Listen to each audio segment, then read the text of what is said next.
Écarté de l'antenne de Énergie en 2023, suite aux accusations de viol portées à son encontre, Sébastien Coé prendra les commandes de la matinale d'Europe 2 le lundi 28 avril 2025.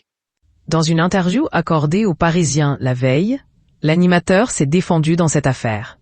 Ancien présentateur vedette de TF1 durant les années 2000, Sébastien Coé a officié durant de longues années sur les ondes de la radio Énergie. Cependant, la collaboration entre l'animateur et la station est arrivée à son terme en 2023. Cette année-là, le présentateur a été visé par des accusations de viol.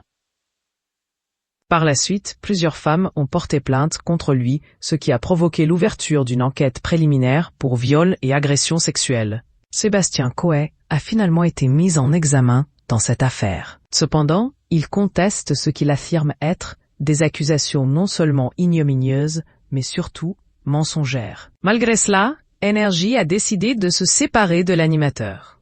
Après plus d'1 an et demi d'absence, le présentateur sera enfin de retour à l'antenne le lundi 28 avril 2025.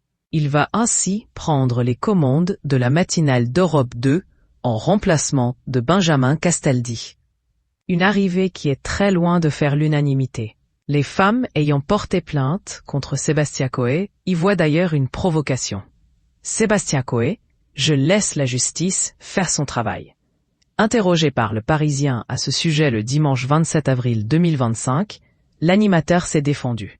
Je laisse la justice faire son travail, dans un timing qui est le sien et qui n'est pas le nôtre, en espérant que tout cela soit balayé le plus rapidement possible, a-t-il ainsi déclaré. La parole sur le dossier doit être réservée à ces juges qui ne l'ont pas encore entendu sur le fond. Et on apportera des éléments qui montreront que les faits ne sont pas ceux qui ont été rapportés dans les médias, a également ajouté son avocate, maître Jade Doucelin. Sébastien Coé peut également compter sur le soutien du directeur général d'Europe 2, Alain Liberty. On ne va pas préempter le début d'une collaboration sur une hypothétique condamnation. Sébastien Coé est présumé innocent. Cela fait partie des fondamentaux de notre société. On ne peut pas accepter qu'à partir du moment où quelqu'un est montré du doigt par qui que ce soit, la justice n'ait pas besoin d'être rendue, a-t-il premièrement lancé. Si un jour il est condamné, on en tirera les conclusions. Mais en attendant, respectons la présomption d'innocence, a également ajouté le nouveau patron de l'animateur. Le footballeur Benjamin Mendy a été totalement innocenté malgré de nombreuses accusations. Prenez les bons exemples, a finalement conclu Sébastien Coé.